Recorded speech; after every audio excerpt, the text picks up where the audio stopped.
Welcome to Build and Grow with Real Estate, where we talk about real estate and how to build the kind of life you want for yourself. My name's Josh Weidman. I'm a real estate investor and a hard money lender with Hard Money Bankers.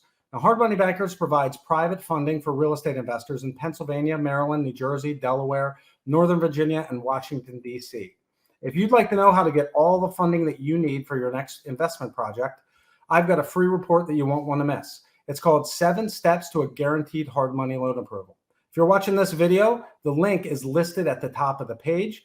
And if you're listening to the podcast, you can check out the description for the link where you can download the free report. So check it out. Our guest today is Aaron Foster. I've known Aaron Foster for several years and have just loved watching his real estate career develop and blossom. Aaron's a DC firefighter. He is an expert woodworking artist, a landlord, a flipper, and really just an all-around great guy. He's self-described as a jack of all trades, but a master of none, but says it's still better than being a master of one. I'm really pleased to be able to have him on the program today. So let's jump in. All right. So our guest today is Aaron Foster. Aaron, man, so good to see you. How the heck are you? Good, man. Miss seeing your face in the doing the interviews lately. Listen, you're not missing much here. This is getting older, right? Oh, man. So I'm just going to dive into these questions. Like we did a little prep before we're recording here, but I'm going to dive in. I don't even know if you had a chance to look through these. If you didn't. It's even better. It's even better. All right. Beautiful. Beautiful. All right. So let's start with your personal professional highlight reel. Tell me, what are you doing now? How'd you end up there? Tell me about like some high points, low points, and just about you. Nothing crazy, sure.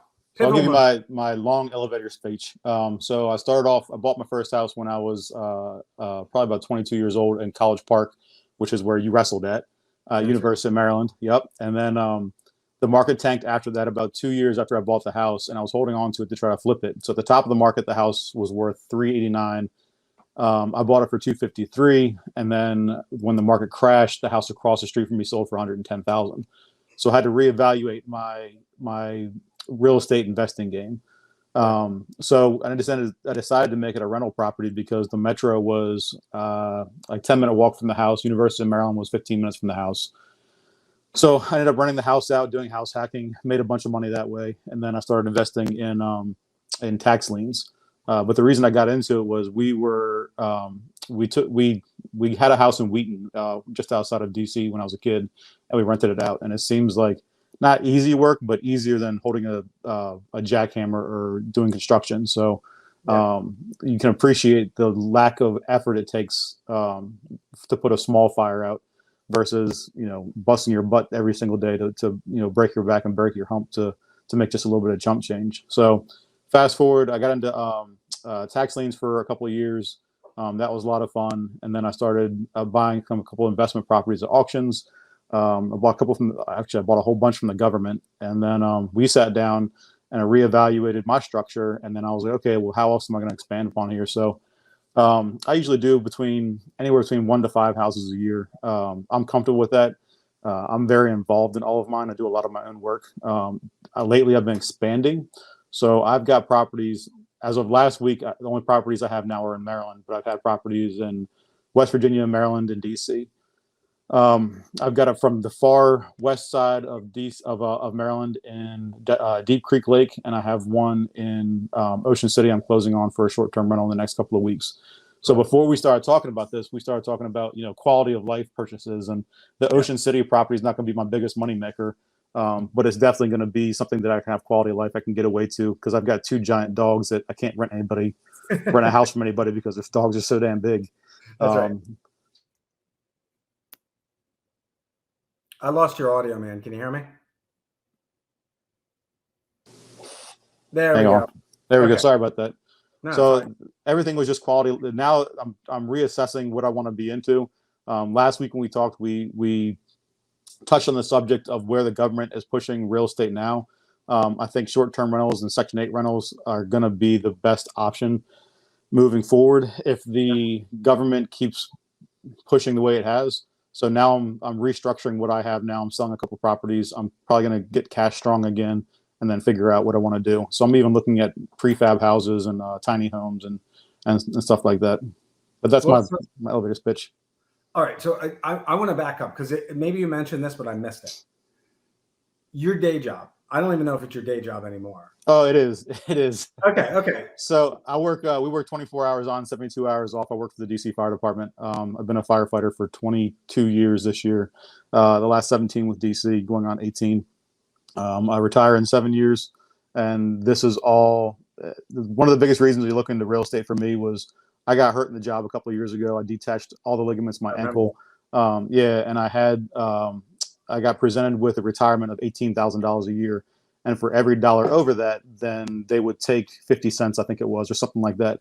So if I made $36,000, I wouldn't get any kind of pension or retirement or disability. So that's when I started hitting real estate a lot harder, just to have a nest egg, just in case something happened. Yeah, that's great. So one thing that I think is really interesting is, Ian Horowitz and Dan Matthey,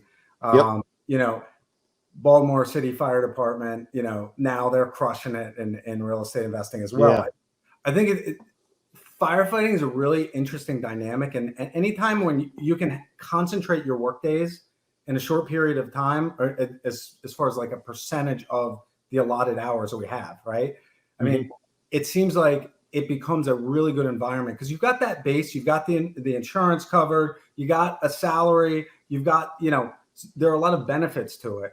But it also gives you a lot of free time to focus on building your business. And I think that's kind of cool. And, if you got a bunch of 16 or 17-year-olds out there that are thinking about, what they want to do with their life, look, going to college is great and all, if you know what you want to do. But if you don't, I mean, look, firefighting is a great place to be, I mean, if you're brave, and you get into the trade, stuff like that. There's other ways of doing things and ultimately being really financially successful without having to go out and spend $200,000 on an education.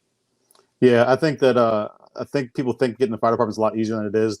There's a lot of competition to get into it. It's not like you just sign your name up and get in there, but once you do, it opens so many doors for you, for the connections, the networking, and the people. The majority of guys that I know in the fire department have a side hustle, whatever it is. It could be coaching, it could be building, it could be HVAC. It gives you it opens up a lot of opportunities for you to do stuff on the side, which is fantastic, rather than getting off your 9 to 5 and then trying to work on a house at 6 o'clock at night until 10 o'clock and then going home and crashing. It's a little bit different story. That's right. So we're allotted opportunity that a lot of people are not, and I'm very, very grateful for it. Yeah, that's awesome. All right. So question number 2, this is a big one. What is the most important thing you've learned in your life? Oh, man. I mean, and think pivot points. Like, what was your life before you learned this? What was it like afterwards? And like, how has that kind of impacted your view, maybe your view on life even? All right. So quality over life. I mean, quality of life is the number one thing. The rules I try to live my life by are do what's right first, always. And then after you do what's right, then you do what you need, and then you do what you want, but only in that order. And that's going to put your priorities in order and keep your moral compass heading in the right direction. That's kind of how I live my life. I've traveled the entire world. I've been to a whole bunch of countries. I've driven cross country in a whole bunch of countries. I've seen a whole lot. And that rings true across every part of the world that I've ever been in is always try to do the right thing and then do what you need to survive and then do what you want to make yourself happy. If you live your life frivolously and you just try to always do what you want, then you're going to cause issues and not have a focus on your long-term goals. And I think a lot of things, like a lot of guys who get into real estate, I think you have to have an entrepreneurial spirit.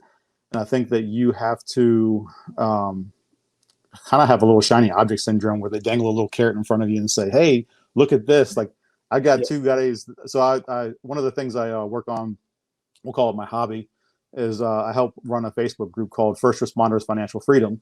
And one of the guys is Tyler. He's a LA County firefighter who invests in Boise. Another one is Mike Webb, who's a captain in Frederick County in Maryland. And he does a lot of his investing in West Virginia.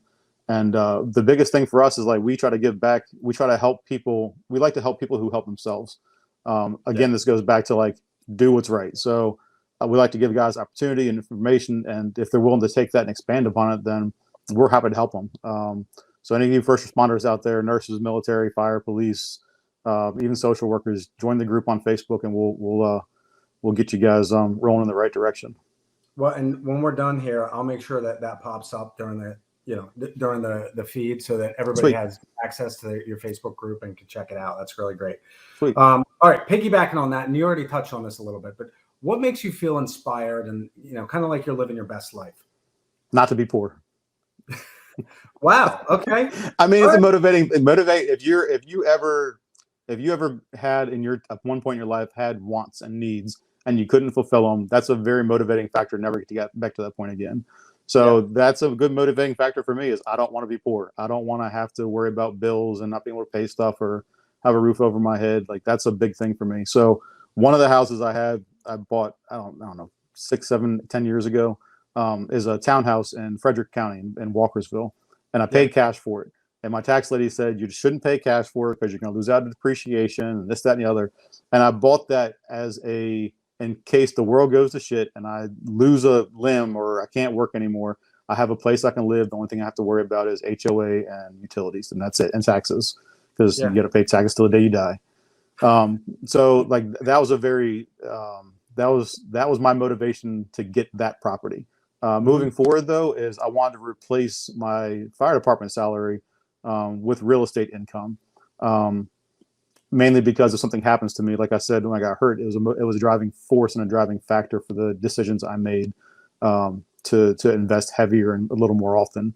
I'm very, very, very picky about the deals I go after. Like I want to make sure I get at least a home run, but if I don't, I want to make sure I make it to third base just in case. Right. I like that. That's a good quote. I'm using that one. Yeah, thanks. Use it and call it your own. Don't worry about it. That's right.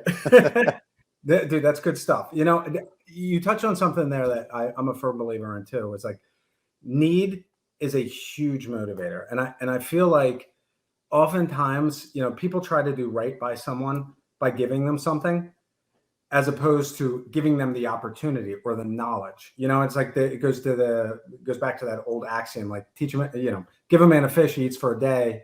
Teach a man to fish, he's going to eat for a lifetime. And firm believer in that. Yep, it's so true. But when you're in that spot and you feel like your back's to the wall, it's amazing how you can perform and to get yourself out of it. And like, yeah, I love that. So that makes you feel like you have your best life. That's awesome. So I love learning about different cultures. I love traveling. I love learning about people. I love new experiences. Like I try to get out of the country at least twice a year. Obviously because of COVID, that's not happening right now, which is one of the reasons I'm buying a short-term property in Ocean City as a place to get away to and unwind. But yeah, I mean that's one of the biggest motivating factors. Like I've seen poverty in the U.S. is bad, but when you go to a certain country, like I drove cross country in Tanzania and Kenya about 10 years ago. Wow. And every month they can afford to buy like a brick to put on a house.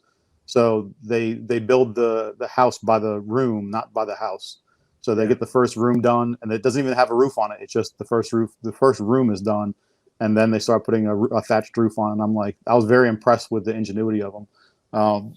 Same thing in Ireland and Scotland. Like they do a lot of, and Iceland too, for that fact. They do a lot of natural builds, or used to, rather in history they used to.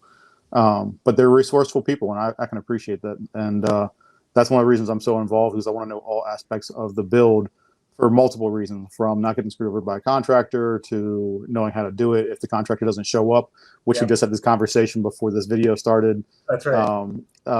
So just knowing how to finish a job and knowing what your capabilities are and expanding upon your abilities. I mean, those are important factors for me. Okay. So to piggyback on your home run versus a triple, right? What do you see as in your business that's kind of unique, as opposed to every other real estate investor out there? What's unique about your business versus everyone else? So most of my friends that especially I get a hard time about this is I have 3 goals for real estate investing. And the first one was I want to get waterfront property. So a couple of years ago, I bought an on-market deal. It was 2 houses for $160,000 on a cliff overlooking the water. I put $100,000 into them. I'm into them now for, I think I owe $216 on them. I'm refinancing, so I will owe $216 on them, and they'll cash flow. One house is renting right now for $1,600. The other one's $1,525. So as long as one's rented for half of a month, then I cash flow. for both of them. And that's the first goal was to, one, make money, and two, have those properties. The second two are own a lighthouse, because if I was like, Josh, let's go fishing at my lighthouse this weekend, you'd be like, hell yeah, let's go. Like, let's boat to the lighthouse and then just chill. Right. And I want to own a castle. And most people laugh at me, but when I was driving cross country in Ireland about, I don't know, 15, 20 years ago, you could buy a castle in Ireland for about $500,000. So they're not that cheap anymore, but you can still get a castle in the world for 500 to 600,000 American. And it's just be a cool legacy to pass on. And that's, in the grand scheme of things, it's not that much. Well, yeah, but you got 20 million in reno. Yeah, that's true. Some of them are turnkey though, man. Like, you'd be surprised when we get off of here. I'm actually going to text you. If you guys want to go down this rabbit hole with me, it's called Castle Ist. So the word castle and then ist.com. And you can see all the castles in the world for sale, anywhere from like, I don't know, $500,000 to $20 million and everything in between. Have you looked at any of this stuff in Italy where they're like essentially giving away houses that, it's like, you can buy this house for $10,000, but you have to renovate it in the next year or something like that. I mean, it's nuts. So here's the problem. So when I look at properties, I look at what the demographic of the area is, what the market is. Can you hire contractors there? Is there a need? Is it growing? Is it dying off? So there's places I haven't invested in lately just because I know there's not contractors available. Yeah. I know the materials are not available. And Italy, I love the idea because Josh, here's the keys to my place in Italy. Go hang out by the vineyards for the week. I don't care. But you can't get somebody in there to do the renovations, and they don't have the materials because it's not like big box stores are abundant in Italy. Like, I can't go to Home Depot in Italy and be like, hey, I need some lumber, huh? 2,000 miles to the closest Home Depot or Lowe's, right? Yeah. And you don't have any day laborers, even if you do. Right. I know. That's crazy.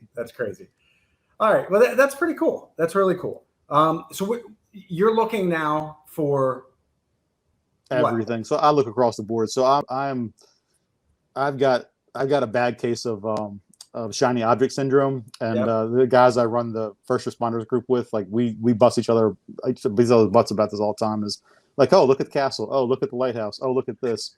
So right now I'm looking at for real estate investing. I'm looking at tiny homes, prefab. So we did a prefab new build in Deep Creek, which is a 4-season resort area in Western Maryland. And it was a 3,500 square foot house. And it's a great looking house.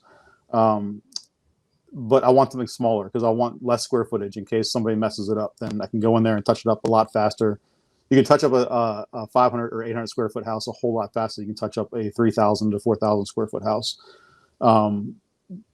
So I'm looking at prefab A-frames, prefab new builds. I'm looking on den.com, A-frame, a whole bunch of different Bob's Containers in Texas, just for short-term rentals. And then if the government does decide to expand upon the Section 8 or government housing, then I'll have 1-bedroom or efficiency units just to put in the market and get guaranteed income.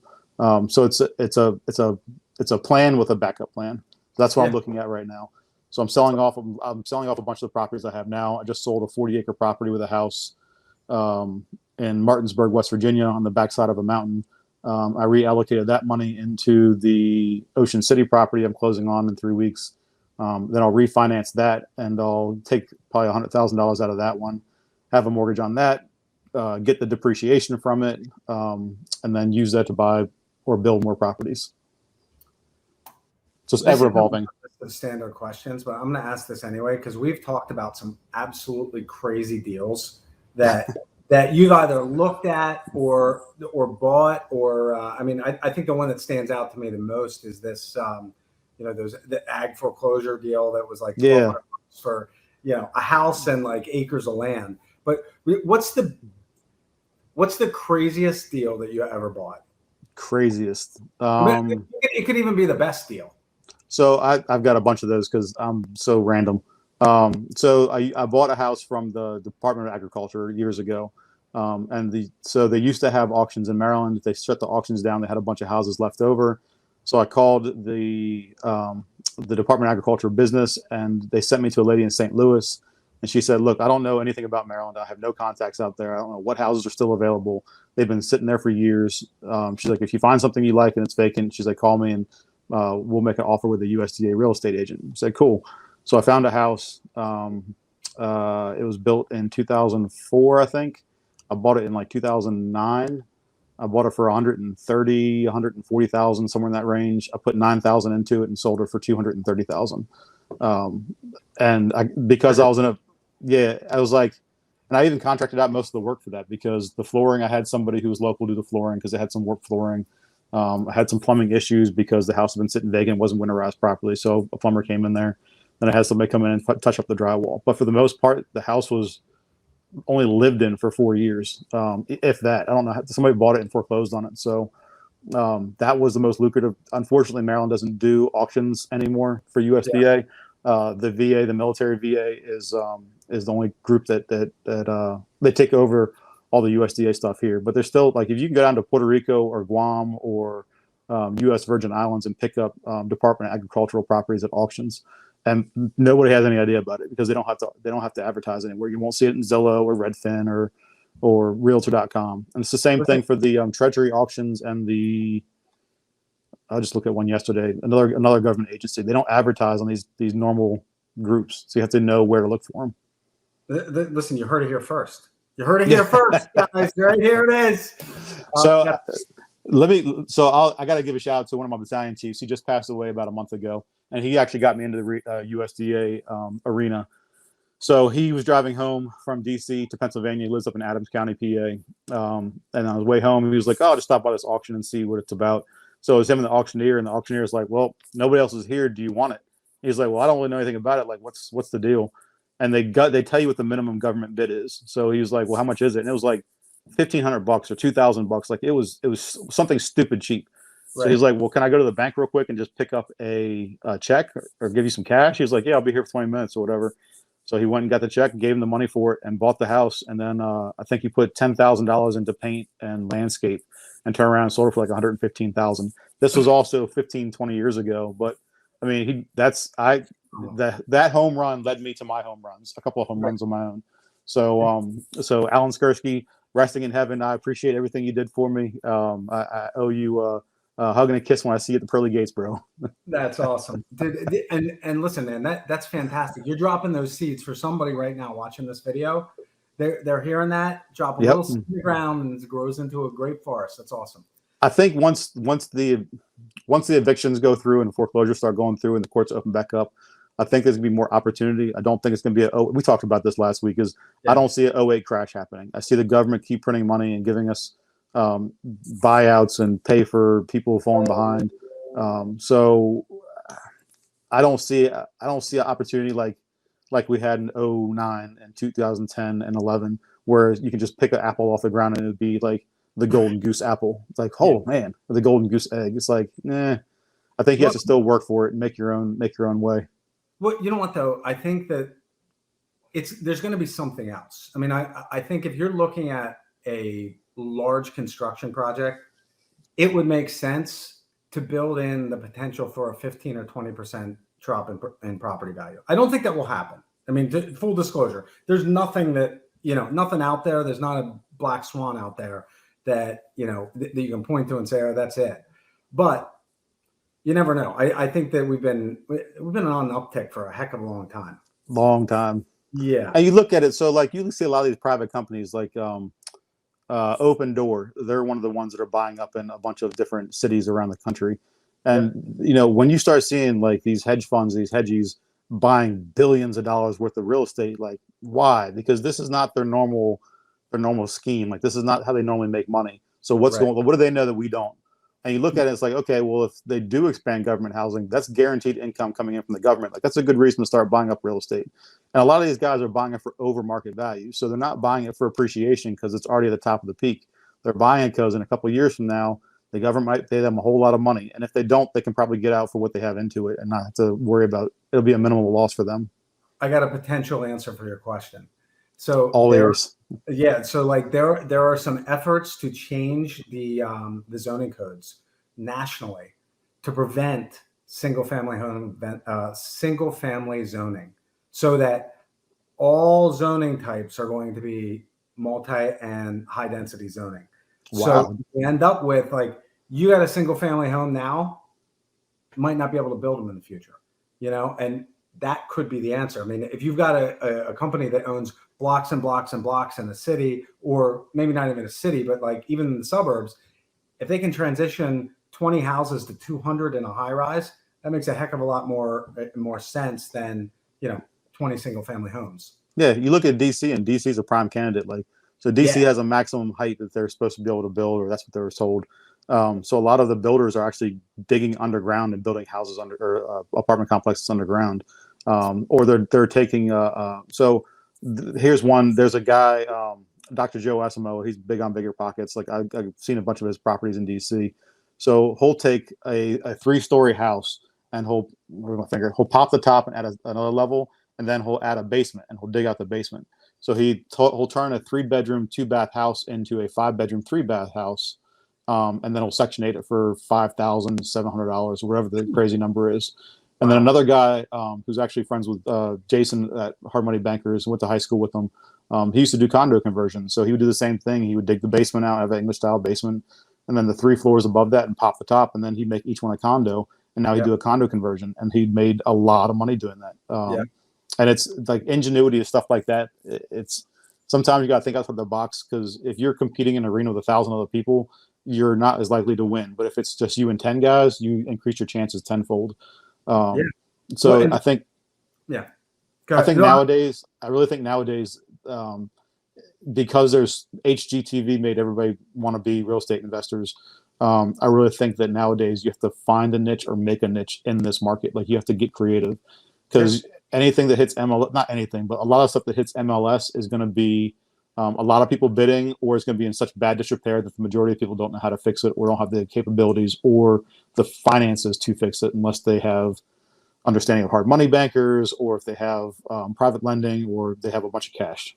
Well, even with hard money, you got a huge construction project. There's a lot of risk there. Your lender is going to require you to bring money to the table, and capital. And really stepping into a big construction project. I don't know if Jason ever told you about our first flip together, but so we flipped this place, and we thought we were the guys on Flip This House, and it was like the ugliest house in the neighborhood. The market was so hot, so we're like, yeah, we'll take that place. And I think we paid asking, which was crazy, And we go in there and had a $40,000 budget. We had to tear down the addition on the back of the house because it was so bad. I mean, it was like mold had grown in from both sides, like the drywall side and the exterior. Oh man, it was awful. But I mean, large construction projects, they can sink you if you don't know what you're doing. And we had a little bit of knowledge, but not nearly enough to tackle a project like that. So, you're right. I think that's good advice. Look for a niche or make one. Yeah, like right now, rental or Airbnb arbitrage or rental arbitrage is a big thing, where people will go rent a house, apartment, condo, whatever, for a flat fee for the year and sign the agreement for it, and then they would do short-term leases or short-term rentals in those, double, triple, quadruple the profits. That's right. So there's people out there who are creating that niche right now. I looked into it in DC, and it's not feasible, because there's a restriction on the amount of nights per year that you can rent it out, and something, or it just wasn't worth it. Zoning though, man. Like there's a lot of municipalities, they're not set up for this short-term rentals, and they haven't even addressed it in the zoning code. It's just not there. It's not illegal. It's not sanctioned. It's just not there. And what's scary about situations like that is we could see a time, in the near future, where these local municipalities come in and say, well, in these type of areas, you can do that short-term rental. You can do an Airbnb, whatever. But in these, you can't. Everybody in those areas, if they're counting on that type of income, it could be kind of ugly. Yeah. So one municipality. So I was looking at a duplex in downtown Annapolis, a month ago, and when I was talking to some of the investors out there, she was like, "Well, if you decide you want to make it a short-term rental, the county steps in and the jurisdiction steps in and takes 7% of your net profit." And I was like, "That's a big chunk. Like 7% is a big chunk." Right. Because they don't have to worry about the overhead, the utilities, and the repairs, and the maintenance, and the upkeep, and everything else. So they just come in and be like, all right, so you made $100 a night, I'll take $7 of those. But you do that over the course of a year, and that's a significant amount of money per year or per 10 years. And I think that homeowners in these types of neighborhoods, they look around and they see these short-term rentals as like, oh man, you got people partying there, they're in and out. Every time you turn around, there's somebody else living there. But you look at the average tenant, and I'm not talking about high-end areas, but like average rental areas. I'm in Palmyra. Right down the street is Hershey, right? There's a huge short-term rental market right where I'm at. And I was talking to some of my neighbors because we're going through this discussion with the local municipality about changing zoning and adding this short-term rental as part of the conversation. And I said, listen, what do you want? You want the guy who's a tenant, who's a pain in the butt, doesn't cut his lawn like you wanted to, doesn't upkeep the house? Or do you want that short-term rental owner who they are making that place immaculate? And the people that are renting this, they're paying thousands of dollars a week to come in, or several $100s a day to come in there. They've got the money to make sure that, they're renting the thing. They're going to take care of it while they're there, and they're in and out and done. You want that second one every time. I think it's better for the community if it's a reasonable, percentage of the community. But like, you want that for the community because the properties are going to look better. They're going to be better maintained, and the people that own them are going to make more money. Like, it's all the way around. And it helps the economy too, because people are coming there to spend money, obviously. Yeah. So they're probably going out to dinner. They're not going to rent, or they're not going to come in and make their own dinner every night. They're probably going to spend money in the community. And after COVID hit, a lot of these companies took a massive, massive hit if they survived through COVID. So if you can open these up and create a new niche in the market for people to come spend money in your community, then I don't see a downfall. I see all upsides to drawing more people in and spending money in the communities. That's right. That's awesome. I mean, you come to DC and you get all these people that are from out of town, and they're all getting these speeding tickets that are $200-$300 a pop, and like the government's like, oh, thanks, I appreciate you going 10 miles an hour over. Yeah, come on back anytime. We'll be happy to have you. Just make sure you pay that ticket before you head home.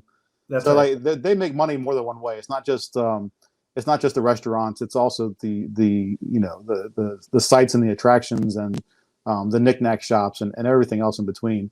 So just Deep Creek Lake, I was talking to one of the owners of the biggest real estate company up there, is a friend of mine. And he was telling me they saw like a 500% growth up there. The most of the builders up there are about 2 years out of their contracts to build houses. So a lot of the locals are not happy about it, but at the same time, like that area probably wouldn't survive if it weren't for short-term rentals or seasonal people. And it sucks because a lot of the times the seasonal rentals or the workers, they're priced out and can't afford a place, which is just another. This is why I'm looking at tiny homes, because then I can have guaranteed income for these seasons. But the numbers just have to make sense. And with the cost of materials right now and the availability of it, that makes it harder. It's just more obstacles. Like nothing. Every obstacle is, you can overcome every obstacle that's out there. So what obstacles am I going to face, and how do I do it? Or what small fires do I have, and how do I put them out? Depends on how you want to look at it. So, if I can build a house for, I know one of them is $24,000 prefab kit. So it shows up for $24,000. I spend $10,000 getting it fixed up. I'll probably put it on a $20,000 or $30,000 property. So I'm into a 1-bed, 1-bath unit for under $75,000. Can I rent that out for $750 a month for short-term rental or Section 8? Yeah, probably. Will it go up in value? Probably, just because of the location. So it's just another. You have to figure out the best way to use each property, best use of land and property.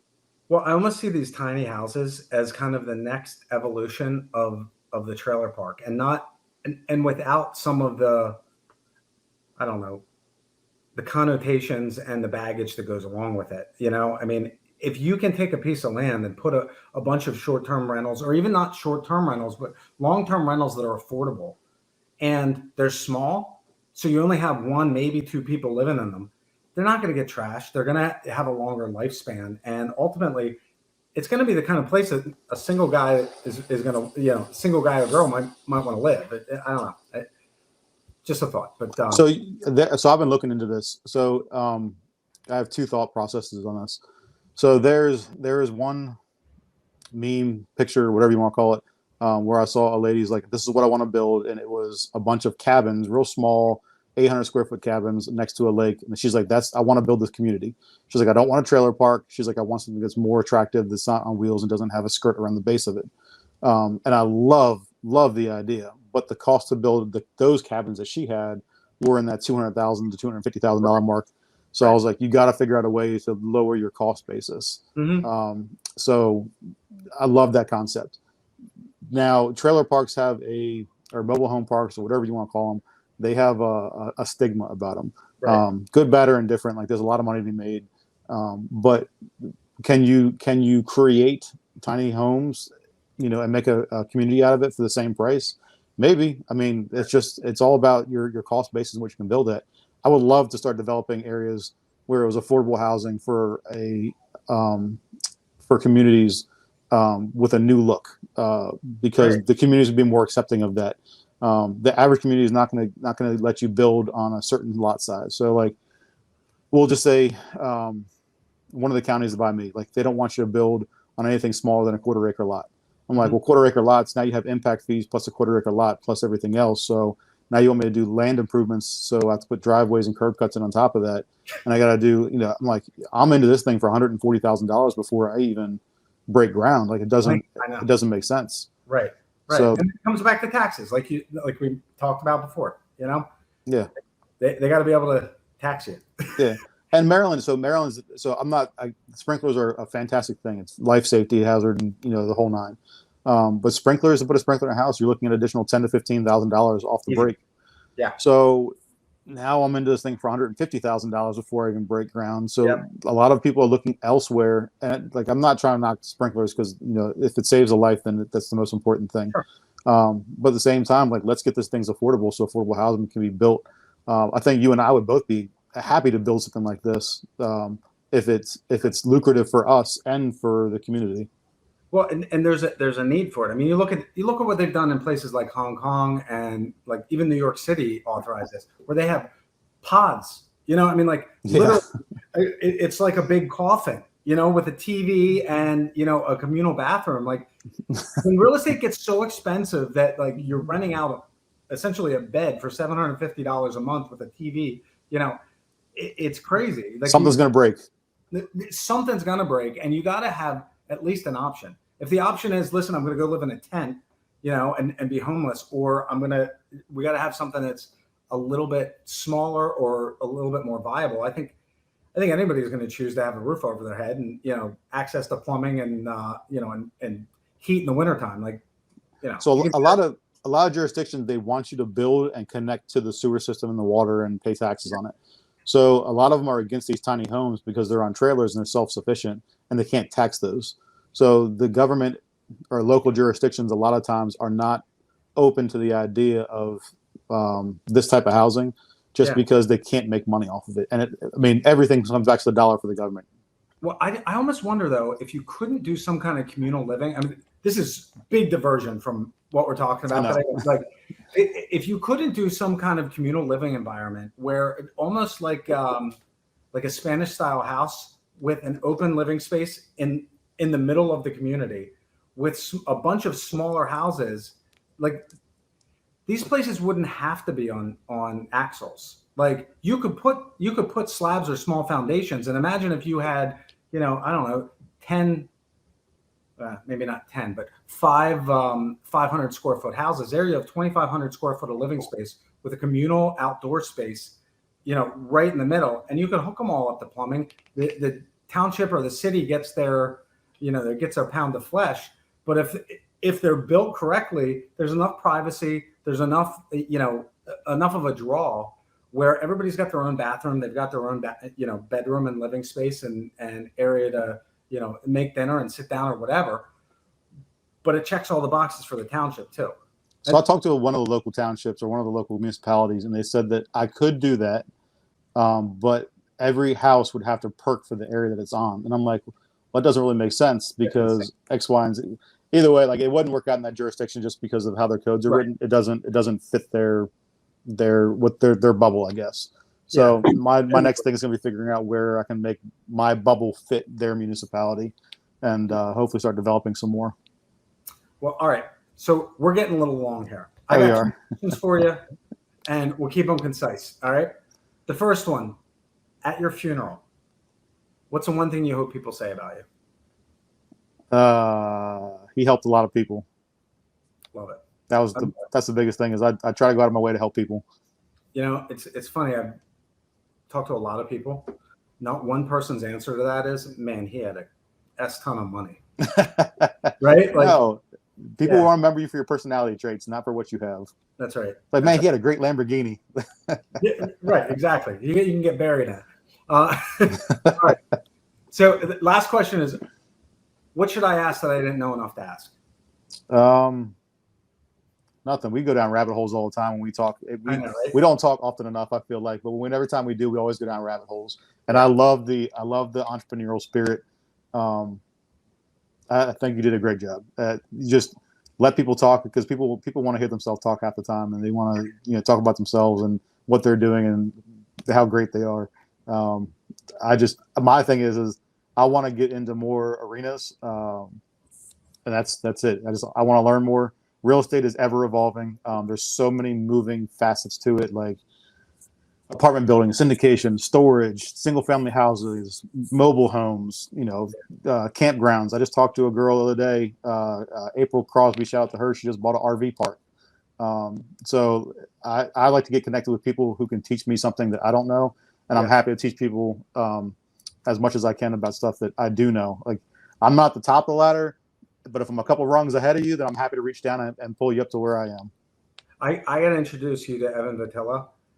He was my guest a couple of weeks ago, but he's wholesaling and flipping properties, but he comes across some really unique deals. I mean, like, he doesn't go after the single family home. I mean, I'm sure he does, but like not nearly as much as like really unique buildings that have odd uses. I mean, and we can talk about that later, but I'll connect you guys. You would have fun. Yeah, just to learn. If nothing else, like, I'd expand my knowledge. Like, I enjoy learning stuff that I enjoy learning about. Yeah. And you don't know questions. So another thing about real estate is you don't know what you don't know.